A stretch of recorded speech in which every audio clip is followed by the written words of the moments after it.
বুঝছ তুই কি মুসলমান? তুই হিন্দু? কই বুঝাইছি বাঞ্চুদের তুই হিন্দু? তোর বাড়ি কোন? তুই হেসা করে কো। আমার বাড়ি ভাইছিল আমি একবার কইছি সত্যি কথা বলে 7 গুণ মাপ, তুই একদম সত্যি কথা কবি আমারে। হীরাপুরি যে ফিশাইটা আছেন হ্যাঁ, সুনামিয়া হ্যাঁ। ফিশাইটা আমাদের 2 বছর থেকে কার ফিশারি? সুনামিয়া ফিশাইটা আচ্ছা সোনামের যে 2 বছর কাজ করছস, তুই এখন বর্তমানে কই থাকস? ইসুপুর থাকস? আরে দাঁড়া, আমার বাসার লোকের বাসা বাসার লোকে তোর আসল বাড়ি কোন? ইসুপুর কার বাড়ি? তোর বাবার নাম কি? মাস্কটা খুল, মাস্কটা খুল। হ্যাঁ মাস্কটা খুল। আমার নাম বললা মোহাম্মদ কামাল হোসেন কে ফরজ? হেফজখানা কিসে ফরজ? হেফজখানা হেফস পড়া বাংলা পড়া পড়ছস এমনে? না 6 পর্যন্ত। তুই যে আনা আছিস তোর বাপ মা জানে? হ্যাঁ তুই আনা আছিস কে রে?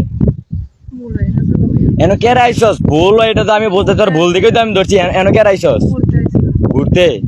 বিয়া কইরা ঘুর, সমস্যা নাই তো। পুরো হিন্দু তো ভাই তুমি